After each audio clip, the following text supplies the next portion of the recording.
In Niger, leaders of last month's military coup have appointed a 21-member cabinet as they forge ahead with building a new government. This comes as West African leaders from ECOWAS are holding an emergency summit today in the Nigerian capital Abuja to determine their next steps after a deadline to restore ousted President Mohamed Bazoum passed Sunday. ECOWAS, backed by the U.S. and the former colonizer France, had threatened to use military force if their deadline was not met, but there's been deep division within the region over how to respond. The Senate in Nigeria has said military force should only be used as a last resort if diplomacy fails. Neighbors Mali and Burkina Faso, all ruled by coup leaders who've ejected French forces from their country, have said any military action would be taken as an attack on their countries as well.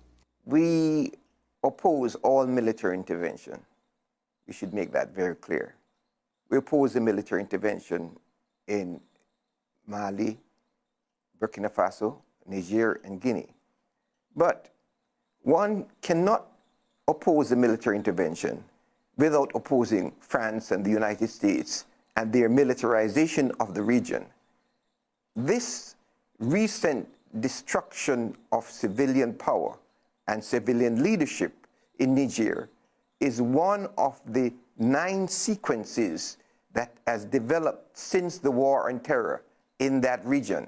The fabrication of terror, the intervention of the United States and France in the region, and the consequences of the destruction of Libya and the financing of groups, military groups in the region by France.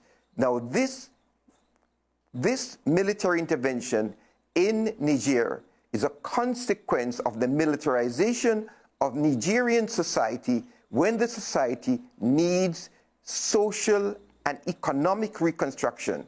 The United States has pumped more than $1 billion into this region, into military facilities and military programs, and supporting military elements in this region.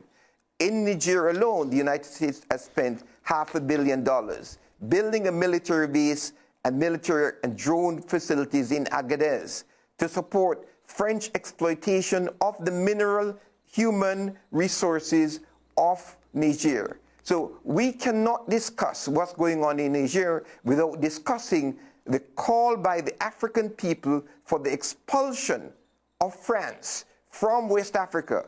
The foreign minister of Mali has called on the United Nations to investigate France in the region.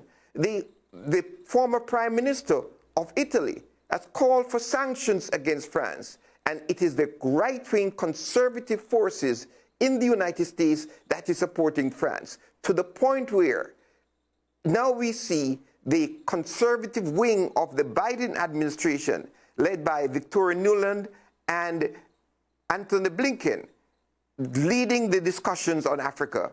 Why is it that Victoria Nuland was in Niger on Monday, and Victoria Nuland is in South Africa? The Biden administration has African expert. They named Johnny Carson as their expert on Africa at the last U.S.-Africa summit. But it's Victoria Nuland, the hawk that wants to militarize the planet Earth, who is a rabid militarist, who is now flying between Nigeria, Niger, and South Africa, carrying out U.S. policies. The task is for the left and progressive forces in this country to call for the removal of the United States Africa Command from Africa, the closing of the U.S. military facilities in Niger, and to support the people of Niger in removing France from Niger, just as the people of Burkina Faso and Mali has done.